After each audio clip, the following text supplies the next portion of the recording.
बिस्मिल्लाहिर्रहमानिर्रहीम। अस्सलामु अलैकुम dear students.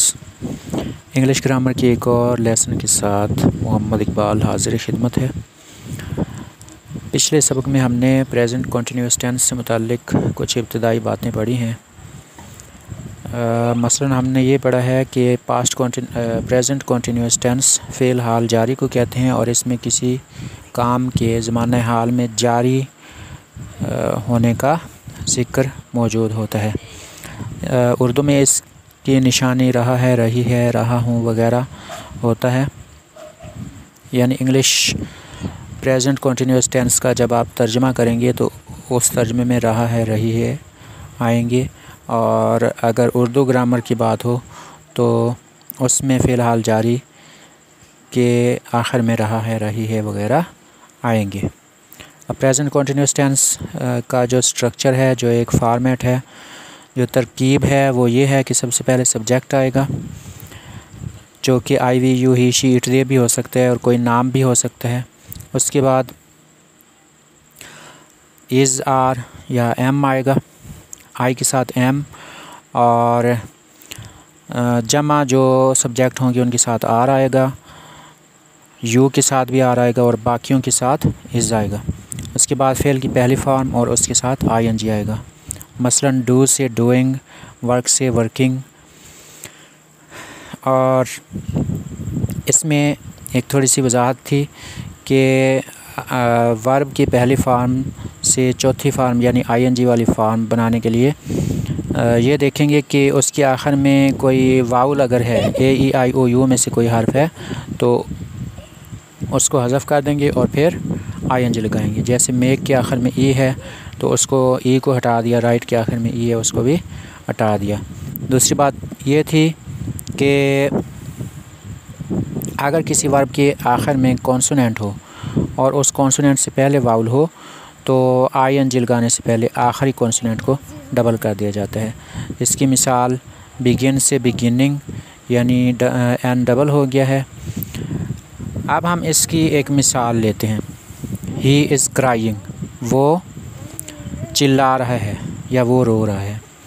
I am crying, crying मैं चिल्ला रहा हूँ। We are crying, you are crying, Amjad is crying. तो इस तरह से ये इसके जुमले हैं, मिसालें हैं। अगर इसको हमने बनाना है मनफी, नेगेटिव बनाना है, नेगेटिव सेंटेंस अगर बनाना है तो हमें सब्जेक्ट और उसके बाद जो इज़, आर, एम है जिसको हम हेल्पिंग वर्ब भी कहते हैं, उसके बाद नॉट लगाएंगे और बाकी जुमला वैसे ही होगा। और आई एन जी फार्म के बाद ऑब्जेक्ट आता है, यानी आखिर में ऑब्जेक्ट आता है, मफ़ऊल आता है। अब इसकी मिसाल है ही इज़ नॉट क्राइंग, वो नहीं चिल्ला रहा है। इसके बाद हम इंट्रोगेटिव सेंटेंस की तरफ आते हैं।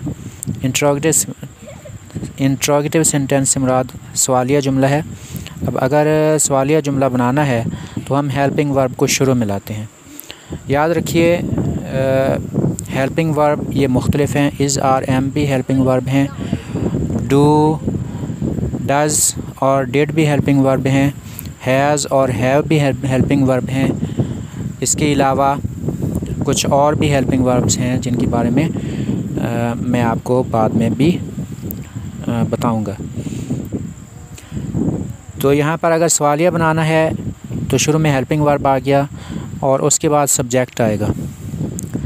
यहाँ पर दो तरीके बताए हुए हैं, लेकिन जो तरीका मैं आपको बताने जा रहा हूँ यही तरीका ऑथेंटिक है। इस तरीके के मुताबिक आपने जुमला बनाना है। शुरू में हेल्पिंग वर्ब, फिर सब्जेक्ट आ गया, फिर नॉट आएगा और फिर चौथी फार्म यानी आई एन जी वाली फार्म, यानी पहली फार्म के साथ आई एन जी लगाएंगे तो वो चौथी फार्म बन जाती है, वो हम लगाएंगे। और उसके बाद ऑब्जेक्ट भी आ सकता है। इसकी मिसाल है इज़ ही नॉट क्राइंग, क्या वो नहीं चिल्ला रहा है या नहीं रो रहा है।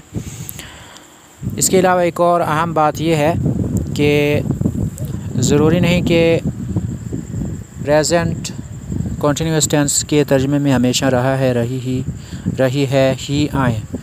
बल्कि कुछ जुमलों में ऐसा भी हो सकता है कि काम के जारी होने का तो ज़िक्र हो, लेकिन ये वाले अल्फाज यानी रहा है वगैरह ना आए। जैसे कि the dog is sitting under the chair, कुत्ता कुर्सी के नीचे बैठा है। अब कुत्ता बैठा है, मुसलसल बैठा है, उसका काम मुसलसल है, वो वहाँ मुसलसल मौजूद है, लेकिन इस जुमले में रहा है नहीं आया है, अगरचे ये प्रेजेंट कंटिन्यूअस टेंस ही है। The dog is sitting